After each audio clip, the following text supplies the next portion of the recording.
Welcome sa kusina ni Daria. Nandito tayo sa ating kitchen para magluto ng isang menu na tinatawag na low carb.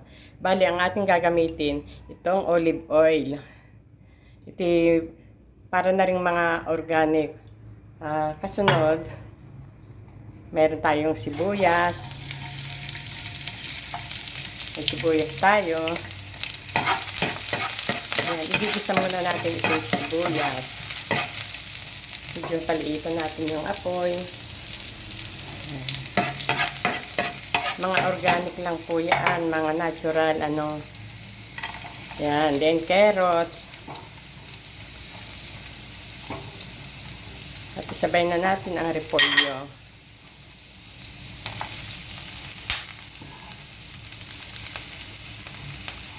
So, igisa natin. Then,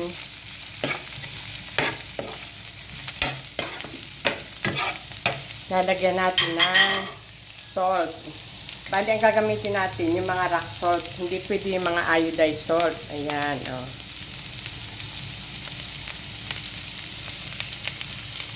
At lalagyan din natin ng black pepper. Yan lang ang ating mga ingredients. Halo-haloin. Halo-haloin po natin.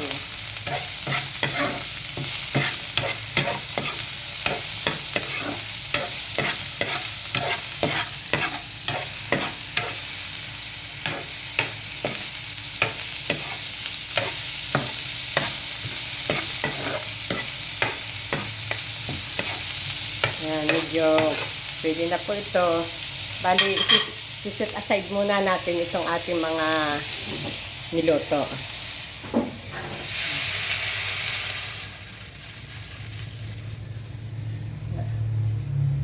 Tanggalin mo. Set aside muna.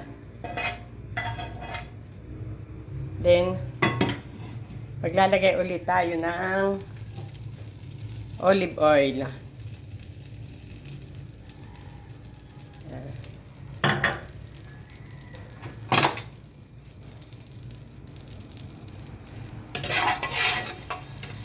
At medyo lalaki-lakihan natin ng kaunti yung apoy. Kasi itlog na ang ating lulutuin.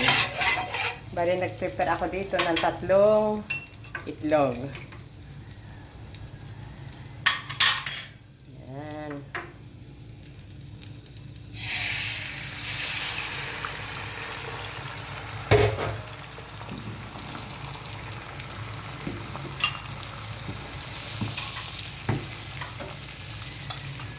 Mas maganda.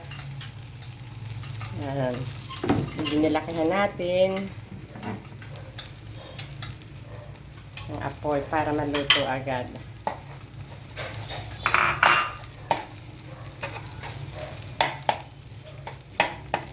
Yan, medyo tutuyo-tuyuin lang natin yung gitna.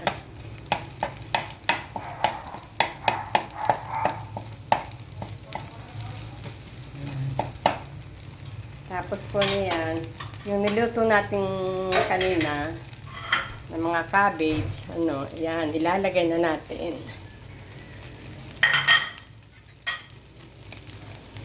Ilalagay na natin. Then, lalagyan natin ng kaunti uling paminta.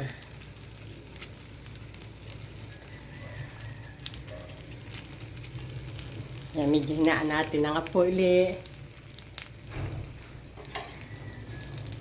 Tapos po niyan, medyo i-roll natin. Ay, medyo nasira. Yan. I-roll natin yan.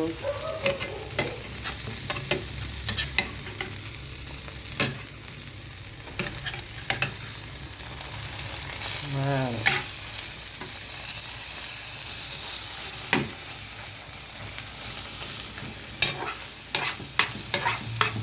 Bali, meron tayong pang-breakfast. Low carbohydrate. Maganda ito sa mga applicable ito sa mga nagda-diet. At lalo sa may mga hypertension, matataas ang blood sugar, cholesterol.